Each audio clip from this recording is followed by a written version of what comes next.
Hey everyone, Paul here. We're back doing a fire truck run, this time at night. I received a whole lot of questions and ideas, and thank you very much. Feel free to send some more. And we decided to try a couple different variations of this. Now, my wife said on this first run, she had to snap it out because Zoe was jerking a little bit. Now, we do run this a few times so you can see the differences. I wanted to apologize for being late, but we were enlisted by Santa Claus to help out. So whenever there's a parade and he asks for a little bit of assistance this time of year, we always do. And North Pole Fire Department, after all, is something that is very near and dear to our hearts. So back to trying to get this full self-driving beta 10.6.1, that's what we're still on, to work right going around the fire truck. Now I will say it was really interesting. We were wondering if maybe the lights themselves were the challenge here. And so we turned those off on this run, as you'll see, and everything seemed to go just fine.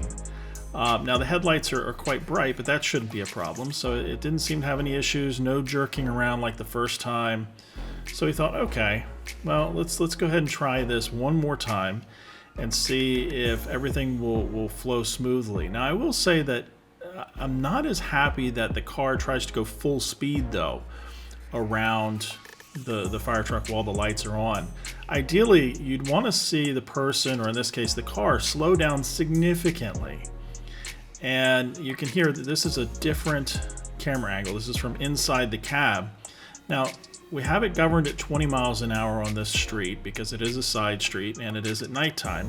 So we're being a little extra careful, but you can see that the car doesn't hesitate, not the slightest little bit, even though there's something stopped on the road. Now, that's not wrong, but it is something where you'd want to see a little bit of extra caution perhaps, and you'll see that on this next set. We have the lights on again. My wife engages into full self-driving, and this time as the car moves nice and close, I'm out of the lane completely. It is reminding her though, make sure your hands are on the wheel.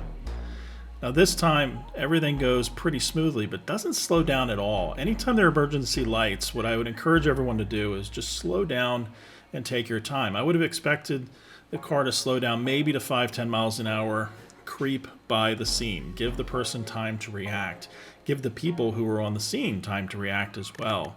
But I can't really call it a fail because there wasn't anything dangerous. We know from past tests that if I'd been standing outside of the vehicle, it would have done something different.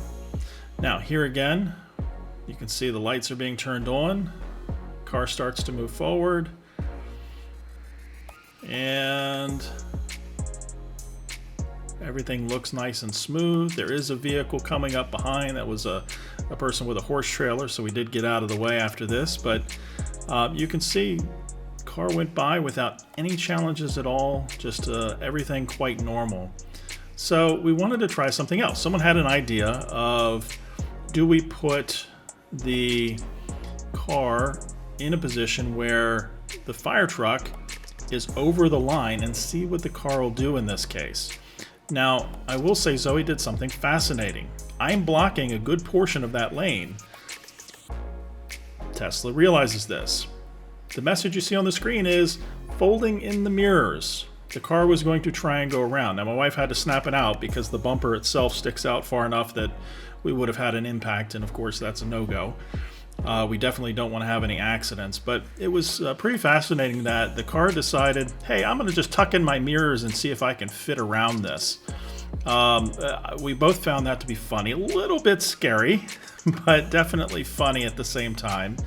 And you can see this is the exact same scenario, but from the opposite view. You can see that I actually waited until she was moving forward, and that's when I moved the fire truck into the lane. I wanted the camera on the Tesla to be able to see, the Tesla itself to be able to see that the vehicle had moved. And you could see on its screen in the previous part that it noticed where I was.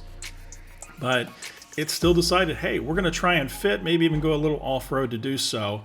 I am glad she snapped it out. You can see its ears tucked in and she popped them back out. But it was definitely interesting. So both a win and a loss in some ways. Now this is approaching from the rear, and we wanted to see, is there going to be any challenges this time? It is nighttime. Will it still go around the fire truck without any challenges? And sure enough, no real issues. right around the fire truck, cuts right back into the lane, puts the blinker on, everything's good. All I had was the rear warning lights on, which are the ones that stay on all the time. But here you can see a different angle, this time with the emergency lights on. And we were curious to see how this worked. And sure enough, she went right around it. Did slow down this time, though, for a little bit of added caution, and that was nice to see. But I think that had more to do with going into the oncoming lane. And you can see I had a camera in the inside of the cab this time as well, so you can see how the vehicle cut back in. And again, it just cuts right back in without any real issues. So I'm satisfied with that. I do like that it slowed down. We did want to try one other thing coming from the rear, and that is, what if the vehicle is approaching a completely shut down road? In other words, the fire truck has moved in a position that the road is closed. Is it going to try and tuck its ears and go around this time? Thankfully, I stayed close to the truck. I didn't want to be a part of its calculation. And you can see that it thinks about it, but then it says, nope, I can't get there from here, and it stops. So real satisfied with the test. Again, thank you everyone for sending ideas. Any other ideas, send them. Let me know what you're thinking in the comments. Like, share, subscribe. And again, thank you so much for watching. I really appreciate it. Take care. Bye now.